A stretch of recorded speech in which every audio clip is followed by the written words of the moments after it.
সুপ্রিয় শিক্ষার্থী বন্ধুরা, টিবিসি মাই স্টাডি চ্যানেলে তোমাদের সকলকে আবারও একবার স্বাগত জানাচ্ছি। আশা করি তোমরা সকলেই ভালো আছো। যারা তোমরা দশম শ্রেণীতে পড়াশোনা করছো তাদের জন্য আজ সোশ্যাল স্টাডি সাবজেক্টের ইকোনমিক্সের যে ভাগ রয়েছে সেই ভাগের কিছু গুরুত্বপূর্ণ প্রশ্ন নিয়ে আলোচনা করব। তোমাদের ইকোনমিক্স 4টি অধ্যায় রয়েছে পরীক্ষার জন্য। সেই 4টি অধ্যায়, প্রথম অধ্যায় হচ্ছে উন্নয়ন, দ্বিতীয় অধ্যায় হচ্ছে ভারতীয় অর্থনৈতিক ও ক্ষেত্রসমূহ, তৃতীয় অধ্যায় অর্থ ও ঋণ এবং চতুর্থ অধ্যায় বিশ্বায়ন ও ভারতীয় অর্থনীতি। তো তোমাদের আজকে আমি দ্বিতীয় অধ্যায়ের পরীক্ষার জন্য কিছু গুরুত্বপূর্ণ প্রশ্ন নিয়ে আলোচনা করব। যে অধ্যায়টি থেকে তোমাদের সর্বমোট 5 নম্বর থাকবে, এমসিকিউ থাকবে একটি, এক কথা উত্তর থাকবে একটি এবং 2 মানের জন্য থাকবে একটি। তো এখানে আজকে যে গুরুত্বপূর্ণ প্রশ্ন তোমাদের জন্য তৈরি করে সেগুলি 2 এর জন্য, তাছাড়া এগুলি থেকে 1 মানেরও থাকতে পারে। তো কি কি তোমাদের গুরুত্বপূর্ণ প্রশ্ন প্রি বোর্ড এক্সাম এবং বোর্ড ফাইনাল এক্সামের জন্য শিখে নিতে হবে, চলো আমরা একবার দেখে নিই। যেগুলি তোমাদের পরীক্ষার জন্য 100% কমন।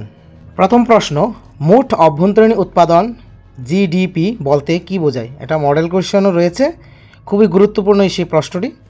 তারপরে প্রশ্ন, জিডিপি কিভাবে পরিমাপ করা হয়? এটাও গুরুত্বপূর্ণ প্রশ্ন, মডেল কোশ্চেন রয়েছে। তারপরে প্রশ্ন, সংগঠিত ও অসংগঠিত ক্ষেত্রের মধ্যে পার্থক্য লিখো।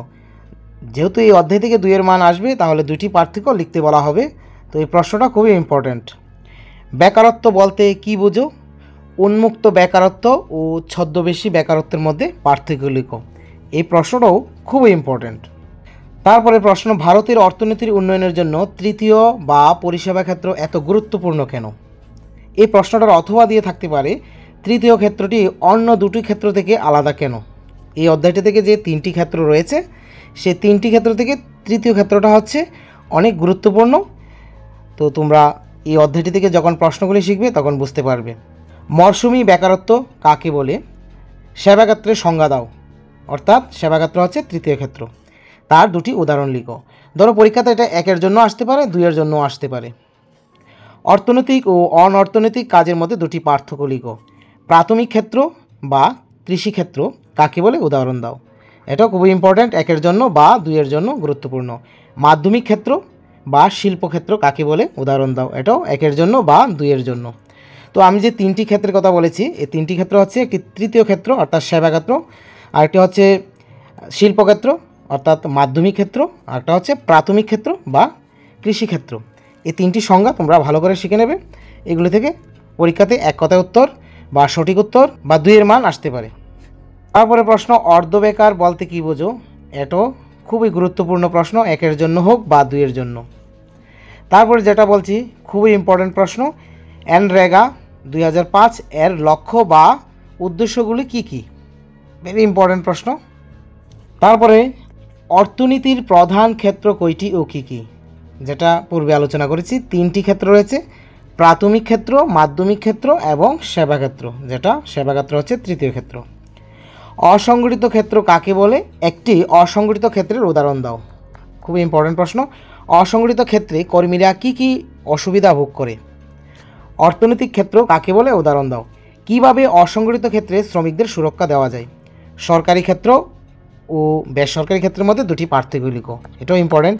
তো কতগুলি এখানে প্রশ্ন রয়েছে, খুবই গুরুত্বপূর্ণ, তোমরা এগুলি অবশ্যই পড়তে হবে। একটা প্রশ্ন তোমরা বাদ দেবে না, যেগুলি খুবই গুরুত্বপূর্ণ। তো এইগুলি হচ্ছে 2 এর মানের জন্য, আবার 1 এর ক্ষেত্রেও প্রযোজ্য। দেখো এখানে তোমাদের জন্য কিছু পুরো নাম লিখো এমন কয়েকটা তৈরি করেছি এবং শেষে বলা আছে কিছু এক কথায় প্রশ্ন রয়ে গেছে, পরে এগুলি দেওয়া হবে। তো এগুলিও এক কথায় উত্তরের ক্ষেত্রে কাজে আসবে।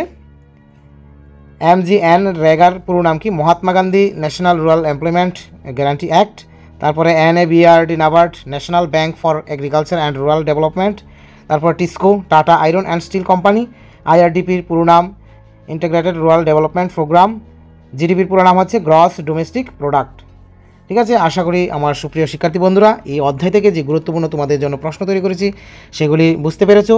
অবশ্যই তোমরা এগুলি তৈরি করে পড়া শুরু করবে। তোমাদের প্রি বোর্ড এক্সাম অলরেডি চলছে, সেগুলি প্রি বোর্ড পরীক্ষার জন্য এবং বোর্ড প্যানেল পরীক্ষার জন্য খুবই গুরুত্বপূর্ণ।